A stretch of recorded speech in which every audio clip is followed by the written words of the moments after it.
Hello, everybody. My name is Murad. So nice to meet you. So nice to have you over here. Me and my project partners are so excited to share with you our discoveries. Now, this presentation won't take longer than just 10 minutes of your time, I promise you. But by the end of the video, you would have learned so much about this culture and about why you should consider to do business with Uganda. Now, before we dive in, I want to give a shout out to all of my project partners that are participating in this project. Now, there is Maarten, Matthew, Francesca, me, Murad, Arif, and Zidane. Okay, so everything that you see over here are the topics that we're gonna touch. We're not gonna go specifically in detail, but we're trying our best to make it as more dynamic as possible so that you will understand clearly what our message is behind these topics. So we will touch a little bit about the social economical landscape and geographical landscape and so forth. We will go about deeper into business in industries that are interesting, the culture, the do's and the don'ts in the culture, some interesting facts in general about Uganda and our experience when we went to the embassy to get some more information. Uganda is situated in central sub-Saharan Africa, in the tropics of eastern Africa. Uganda has many well-known neighboring countries such as in the north, South Sudan, in the east, Kenya, the United Republic of Tanzania in the southwest with Rwanda, and in the west it shares its borders with the Democratic Republic of Congo. With almost 46 million inhabitants, more than a tenth of the population speaks Nilotic language. Ugandans speak at least 32 languages, but English and Swahili are the most widely spoken. The native languages are mutually intelligible among the many ethnic groupings. Uganda has a three-part religious heritage: indigenous faith, Islam, and Christianity. Since Uganda's law system is based on the English judicial system, it has the same judicial laws and hierarchy as theirs. Uganda's legal system is found on both conventional law and customary law. Uganda's legal system is based on statutory law. Uganda's armed forces, known as the Uganda's People Defense Units, are made up of air, marine, and army groups, as well as paramilitary units. Uganda's local government is organized into districts. Uganda is well known for its rivers, lakes, tropical water surfaces, as well as the Rwenzori Mountains that are covered by snow. These water areas include River Nile and Victoria Lake. Upon water or marsh terrain cover about one-fifth of Uganda. Lake Victoria, Lake Yaga, Lake Albert, and Lake Edward are four of East Africa's Great Lakes, all of which are located inside or near Uganda's borders. Uganda is encircled by mountains on all sides. The Rwenzori Mountains, popularly known as the Mountains of the Moon, run along Uganda's borders with the Democratic Republic of Congo. Margareti and Alexandra are the two prominent peaks in this range. Mount Muhuvaru, Mount Mingani, and Mount Sabinyo are the three main peaks of the Mufumbiro volcanoes, which are located further south, and Mount Elgon is located near the Kenyan border. Uganda is also home to many species and wildlife, such as monkeys, gorillas, lions, zebras, and rhinos. Zoos and amusement parks include various wildlife species, and they are roaming freely all over Uganda. Another area in which the rate of investment is very high is agriculture, and the Ugandan government is supporting the use of irrigation and mechanized farming in order to increase agricultural commercialization. Commercial farming in both crops and animal industries and cotton, organic cotton, tobacco, flowers, as well as aquaculture offer investment opportunities. Agro and food industries, manufacturing of seeds, fertilization, and pesticides are also very eye-catching for investors. The Ugandan education system is built on a 7-year primary school curriculum.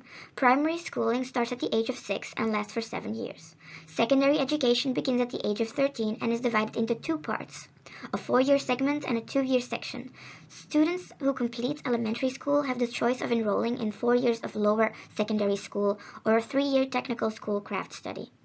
Uganda's industry is growing more competent and is now rated third in the world in terms of employee mobilization. The country is praised for its recruiting, workplace adaptability, and labor participation, which includes women and young people. Ugandan's worker wages are expected to rise more gradually than those of other East African nations, reflecting the country's rapidly workforce and accessibility of talents.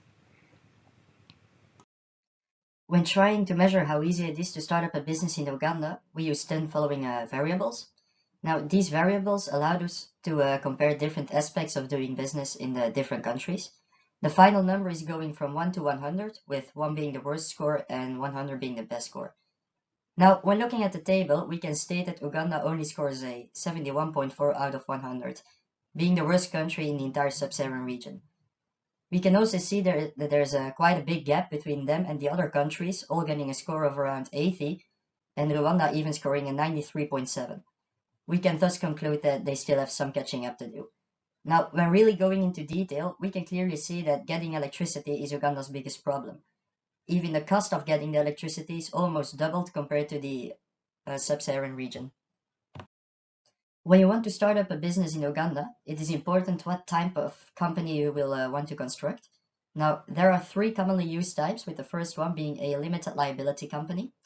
This company type requires two directors, one shareholder, and has no minimum paid up capital requirement. They are also not entitled to offer shares to the public. Now, the second option is a public limited company.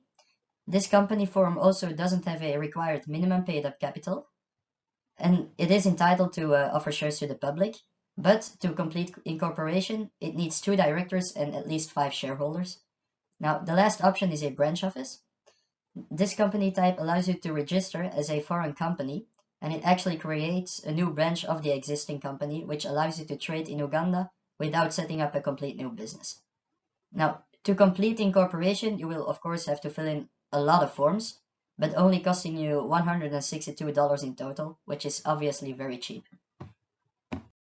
Why Uganda is the right location? Uganda is situated astride the equator in the heart of sub-Saharan Africa within the East African area. Sudan to the north, Kenya is to the east, and the United Republic of Tanzania is to the south. Rwanda is to the southwest, and the Democratic Republic of Congo is to the west. This provides the country with a strategic commanding base that serves as a regional commerce and investment hub, meaning that Rwanda has important trade sites that provides a variable market for the business. Sectors to invest in Uganda.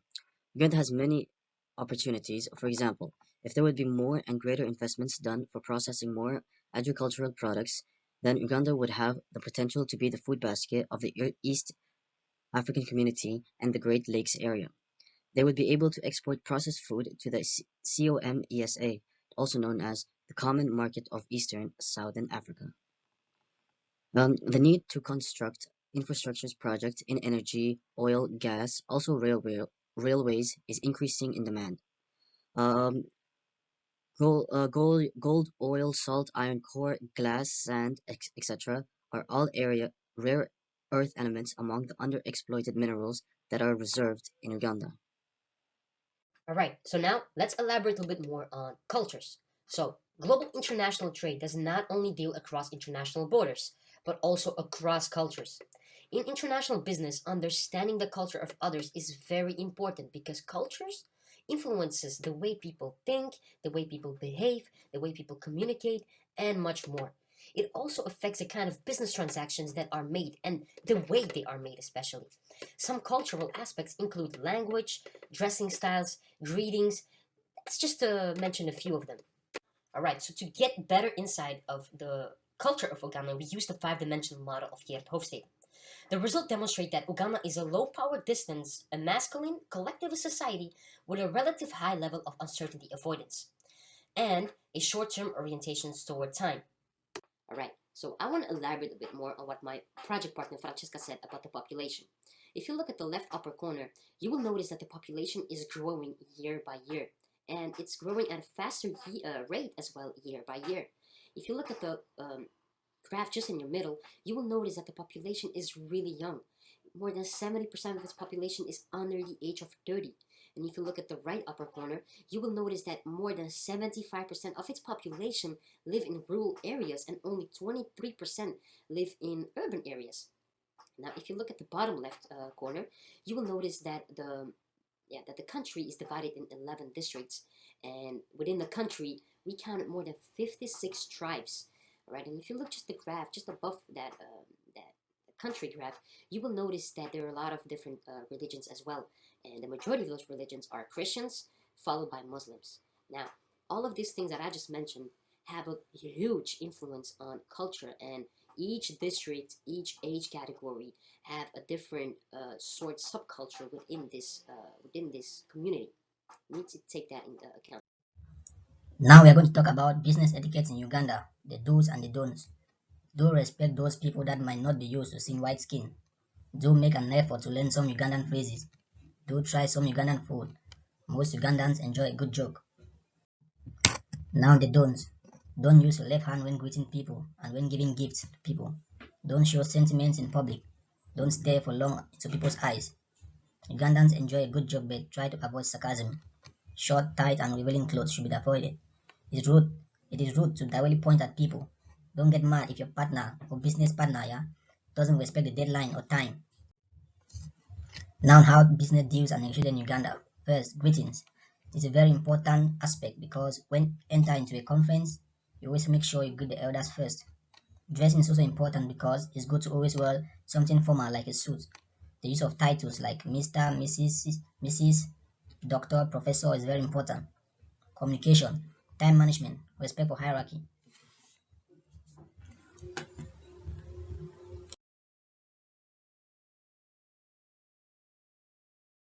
Hello everyone, welcome to Jungles of Uganda. I'm here with my little friend Abu, trying to find his mother back, but before any of that, let me share with you the knowledge that Ambassador Manana of Ugandan Embassy here in Belgium shared with me. First, I would like to showcase this beautiful bird up here. Yep, up there, somewhere over here. We call them the great crowned crane birds and are the national pride of Uganda. They can be found on various flags, including the national flag of Uganda, and their beauty is a real representation of the beauty of this country. Next up, we had a talk about Swahili, the language, and how it is influencing Uganda. First of all, the Swahili language is a pidgin language, which means that it is made up of several different languages, with the majority of the influence coming from Arabic and Bantu. There's also some English, French, German, and even Hindi mixed in there. You might wonder why Arabic has such a big influence. Well, this is due to the geographical positioning. Right next to the eastern shore of Africa, we have tons of Arabic countries that have been doing trade with East Africa for many years. And here in Uganda, the Swahili language is only growing. So even that they're trying to replace English with Swahili as the official Ugandan language. Furthermore, we were discussing the booming industries in Uganda, and according to Ambassador Manana, these industries are tourism and the hospitality industry. But a great discovery has been made in Lake Albert, which is being shared with the border of Congo.